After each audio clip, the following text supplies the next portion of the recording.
Antoine et Cléopâtre, Victor Hugo et Juliette Drouet, Verlaine et Rimbaud, Auguste Rodin et Camille Claudel, Édith Piaf et Marcel Cerdan, Jean Seberg et Romain Gary, Serge Gainsbourg et Jane Birkin.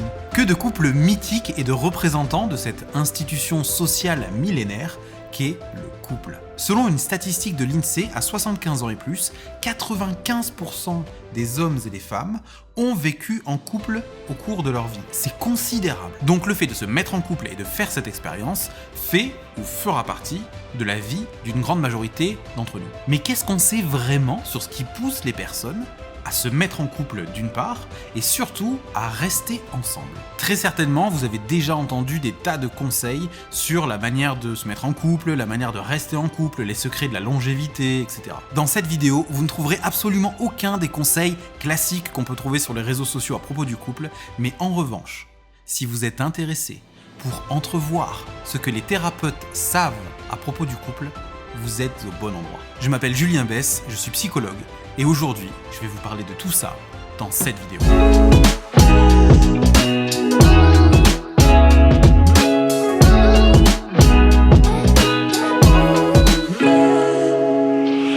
Donc aujourd'hui, on va parler du couple à travers un concept de l'approche systémique, et c'est celui des 3 forces du couple. Avec ce concept de thérapeute, vous serez armé pour mieux comprendre votre couple, les couples de votre entourage ou pour pouvoir les accompagner plus efficacement dans le cadre de votre travail. Vous pourrez voir les forces et les faiblesses, les points de fragilité autant que les points d'appui. Et à la fin de cette vidéo, je vous donnerai la clé pour pouvoir comprendre ce concept et l'utiliser efficacement. Et cette vidéo en particulier est la première d'un cycle qui va s'intéresser au couple, donc si jamais ça vous intéresse d'être au courant de la parution des prochaines vidéos, je vous invite à vous abonner gratuitement à la chaîne, à activer la clochette des notifications, comme ça vous ne louperez rien. Alors pour commencer, le couple, en tout cas pour les thérapeutes, qu'est-ce que c'est? Alors s'il y a bien une institution sociale qui existe depuis des millénaires, c'est bien celle du couple. Bien que la conception qu'on a du couple, évidemment, est différente aujourd'hui de celle qu'on pouvait avoir dans l'Antiquité, au Moyen-Âge, ou même il y a de cela quelques centaines, voire quelques dizaines d'années. Mais à travers le temps, il y a quand même cette notion commune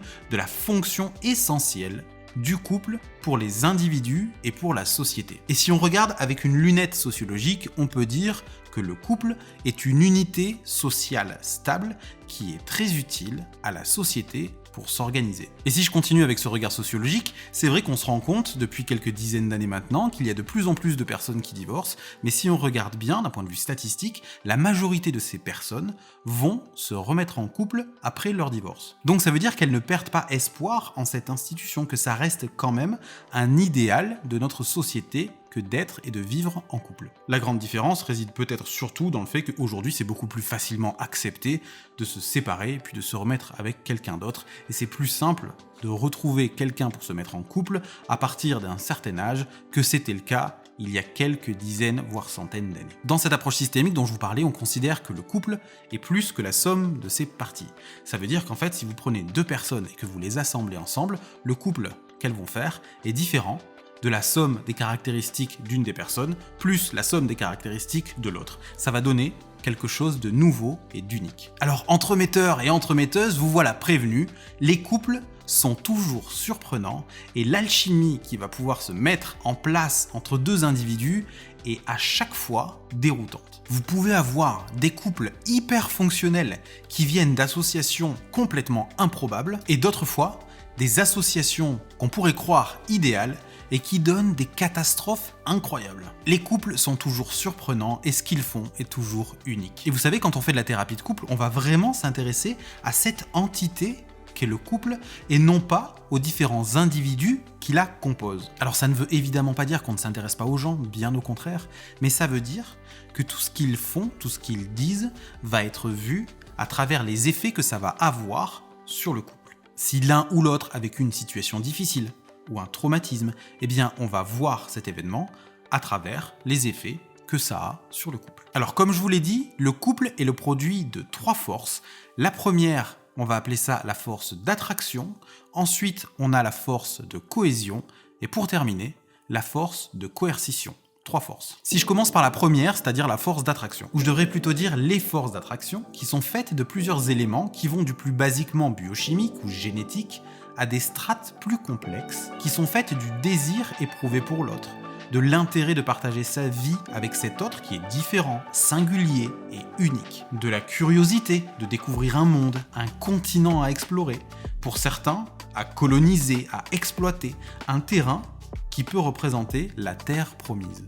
Parfois, on peut désirer ce qui manque en nous, ce qu'on aimerait posséder. Et on peut voir en l'autre ce qu'il va nous amener ou ce qu'il va venir combler dans notre vie. Ou parfois encore, on peut éprouver une grande force d'attraction vis-à-vis de quelqu'un qui nous renvoie une image positive de nous-mêmes. Quelqu'un qui nous admire et dans les yeux duquel on se sent exister, on se sent reconnu. Ça rejoint un peu ce que je disais tout à l'heure dans le sens où ça vient combler quelque chose. Donc souvent, ce sont ces forces d'attraction qui vont pousser les individus à se mettre en couple. Mais c'est pas toujours le cas. Dans certains milieux ou dans certaines cultures, il n'y a pas forcément cette force d'attraction, en tout cas au début, puisque ce sont les familles ou la société qui va choisir quelles sont les personnes qui vont former un couple. Donc du coup, si les personnes commencent à se connaître et à se rencontrer à partir du moment où elles forment déjà un couple, on peut pas dire que c'est la force d'attraction qui a généré ce couple. Par contre, il est possible que la force d'attraction se mette en place après. Donc du coup, ces forces d'attraction, en résumé, ce sont toutes celles qui vont pousser les individus à se désirer et à vouloir se mettre en couple. Et vous comprenez que cette force d'attraction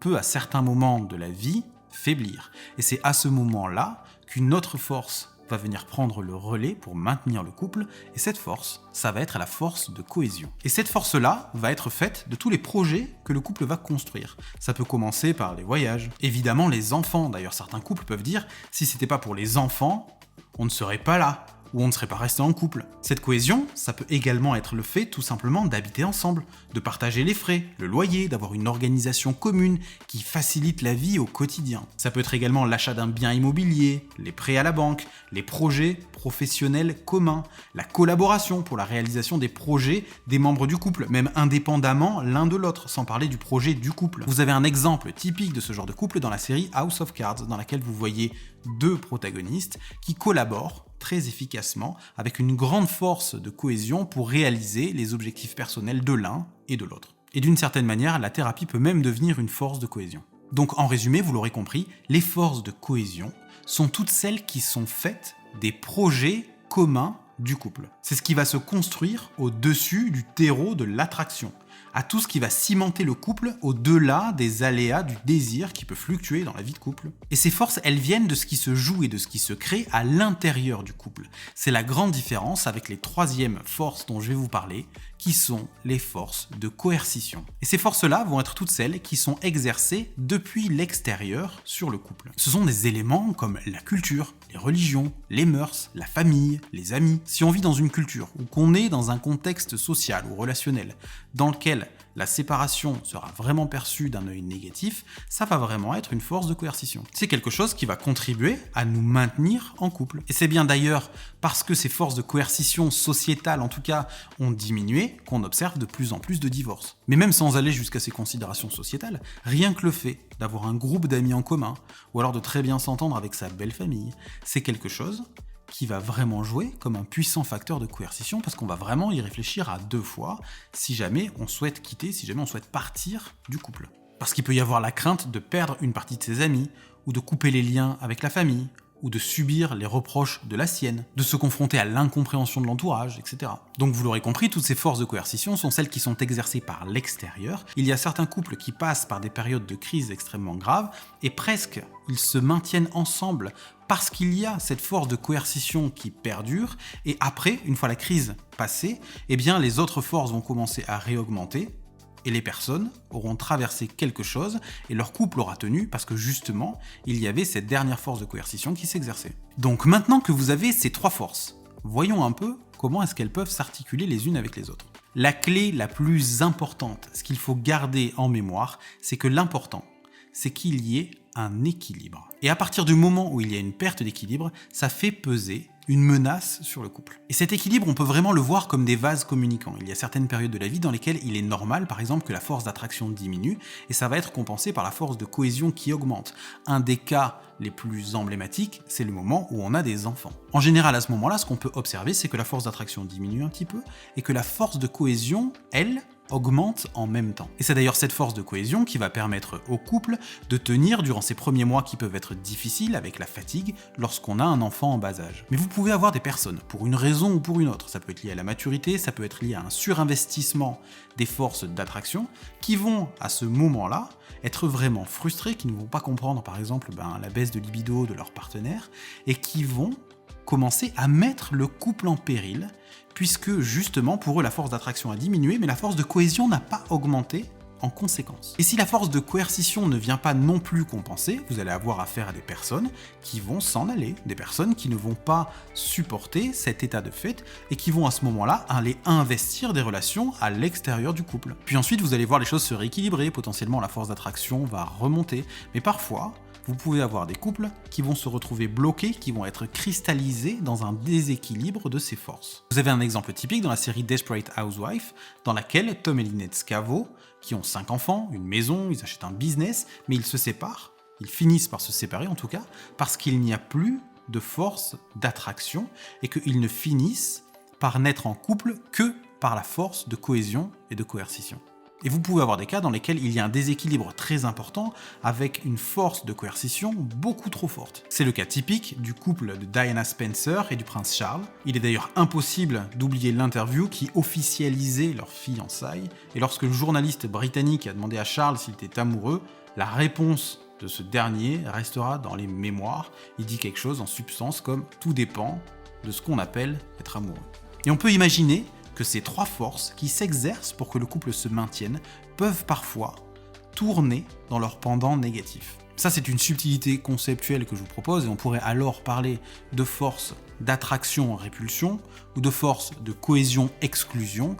Et quand on parle de la force de coercition, on pourrait parler de coercition centripète et centrifuge. La première dans le sens de ce qui va contraindre à rester ensemble, et la seconde ce qui va contraindre à la séparation. Vous pouvez avoir des couples qui subissent une très grande force de coercition centrifuge, c'est-à-dire qui les entraîne vers la séparation. Prenez l'exemple d'un couple de la mythologie, Paris et Hélène. Ou encore au cinéma, Rose et Jack dans le film Titanic. Tout l'entourage, tout le contexte est fait pour qu'ils ne puissent pas être ensemble.